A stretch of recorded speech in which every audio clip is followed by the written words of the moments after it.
Hey everyone, it's Catherine with Culture Slate, and we are back watching more Tales of the Jedi. I first have to start off by saying that I am mildly embarrassed that for about 14 minutes and whatever seconds that first Dooku episode was, that I forgot that Qui-gon was his apprentice. It kind of hit me at the last point. No, this thing that happened in my brain was I was just kind of going through. I was like, oh, this guy, they kind of gave him this sort of Luke Skywalker look with the hair, and I don't know if that was just that design was intentional. It was an interesting choice, but I guess that kind of threw me off, and I tend to focus. I don't know, my focus is wonky, you guys. I've got focus and attention problems, so I don't sometimes I just don't process what's in front of me while it's in front of me, and it takes a bit. And so sometimes that's when I'm off camera. So sometimes I will come back to you guys today with new thoughts on something that happened last time. But it was just really funny because at the end of the episode, you just really get that. I had this aha moment where I was like, wow, that character sure looks like a young Liam Neeson. And then I was like, oh, wait, that's why. Wow. Yeah, that was a moment. But I did learn that Liam Neeson's son voices the young Qui-Gon for this series. And then Liam Neeson does, older Qui-Gon as well. So I was very excited to learn that. How meaningful must that be? If you're Liam Neeson, to be like, oh yeah, my kid gets to voice the young me. That's really sweet. I don't know. I just think stuff like that's really cool. Carrie Fisher's daughter being in Star Wars, even though she didn't play Leia's daughter or anything, but it's just kind of neat to pass that along and share something that was, that you're known for in your career. I know Liam Neeson's known for a heck of a lot more stuff, and yeah, but that's still, I just thought that was really, really cool to me. But anyway, I have talked for way too long. I'm really enjoying this series. I enjoy just what the details that we're getting that means so much to the larger picture. So, all right, let's get into it. The council gave us our instructions.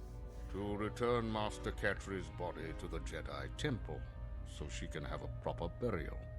But something more should be done.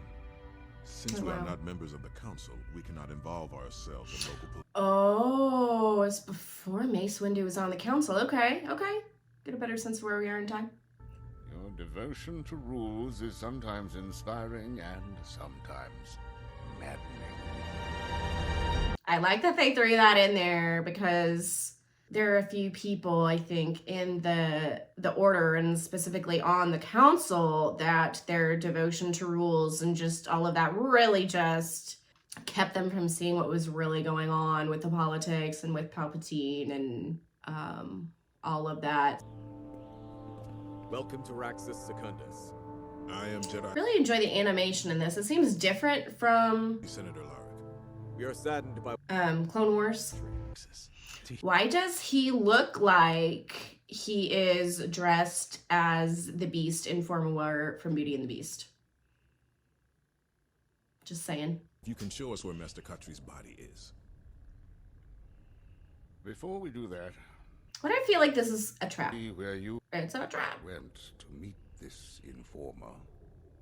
To go I back, feel like he's the bad guy. incident would be heartbreaking. Would it? Now I'm suspicious of you, sir. It's obvious that he's hiding something. We should take... It is obvious, What do you want very obvious. without finding out what happened to you? I would want her to follow protocol. Of course you would. Always. Always. And that's why you got dead. I know a lot of people are proponents of the Mace Windu lives theory, and that's fine. Let me know in the comments. Are you a Mace Windu lives or a Mace Windu served his purpose? He is done. Leave it alone. I'm kind of in the second camp. Is that done by a lightsaber? It looks like it could have been, but I figure, I don't know. Would a lightsaber split? I mean, I guess it was because those are, unless it was blaster. Descended upon her. What a pretty place to have such a tragic thing happen, right? Dude, Jedi are smart. They're like trained to be investigators, basically. Like, why would you try? Yeah. Why are there no blast marks on your ship? No damage? He knows you're suspicious?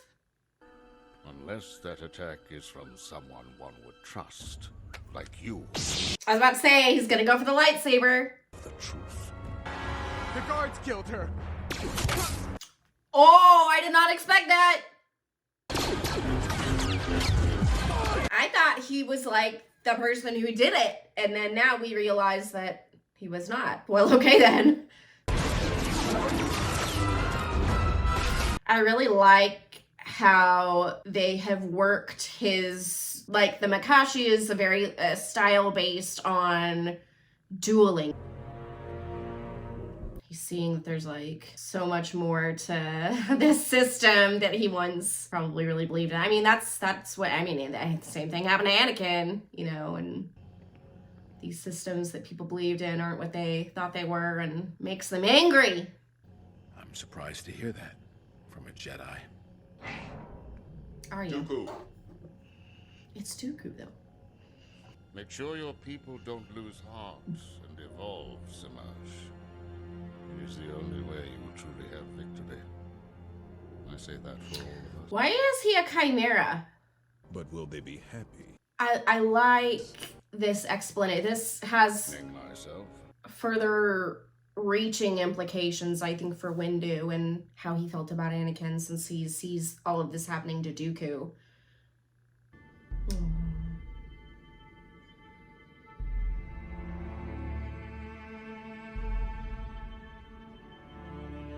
She was of the Force. It flowed with certainty through her. That's cool. Windu. A minute. I am told you will be presented with Master Catri's council seat.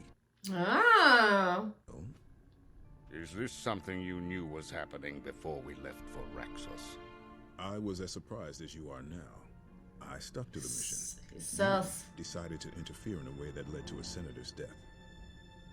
I will speak to the council on your behalf. How kind of you, Master Jedi. Oh. He's like, I'm over this. Dooku's like, I know you're over this. Watch yourself. That was good. Are we done? Is it over? Okay, it's over. Okay, so yeah, I like that served to do a few different, that episode served to do a few different things. I think the last episode with Dooku, I was a little caught off guard at how, like, quickly he chose to take the, like, more dark route. Like, it just seemed like he used Force Choke, like, out of the blue. And I've been told that there are some things in his story in Jedi Lost that kind of point towards maybe, like, a temper or some disagreement with the way things are done. I started that book, did not get very far. I have some trouble with books sometimes, and my attention spans, and sometimes it's very hard for me to read things or even listen to things on audiobooks, so I just have to be in the right headspace to be able to do that. But I should get back into it because I think that would explain just his the way he just doesn't seem, things don't seem to sit well with him as far as how the Jedi are dealing with things, but also he's seeing corruption within the Senate, which also is kind of bizarre considering he comes from basically a group of like merchant families. So the ideas, the inspiration for his planet and these noble families obviously came from Renaissance Italy. It's very obvious, as it, you know, did the Makashi style and all of that. I'm sorry, my starting again, I don't know why. But it would seem, it's just interesting to me that he would care so much about corruption in the Senate when he probably knows full well what corruption in a system is like.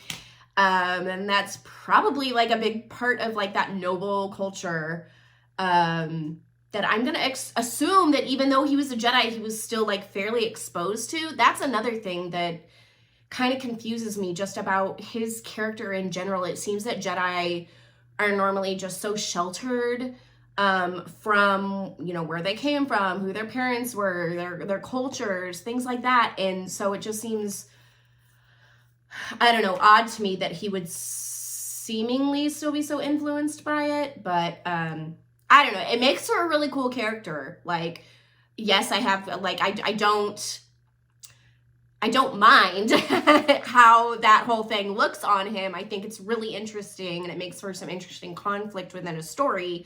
I just kind of wonder where it comes from. So maybe I do need to go back and get into Jedi Lost a bit more and see where that comes from. I think that would help me understand better. And maybe I will, because yeah, I'm kind of getting some questions, which, you know, usually fuels my interest in something. Okay, I'm gonna get right on into the other episodes, actually. So yeah, that's all I've got for you guys for this one. Please give this video a like and subscribe if you want to. That really helps us out and keeps allowing us to make awesome content for you guys. You can join our public Discord. The link for that will be down below. We talk about all sorts of fun movies, fandom, have some great discussions there. So you can join our public Discord if you'd like to. And please consider being a channel member as well. That also really helps us out and allows us to keep doing more of what we do. So I will see you guys next time. Bye.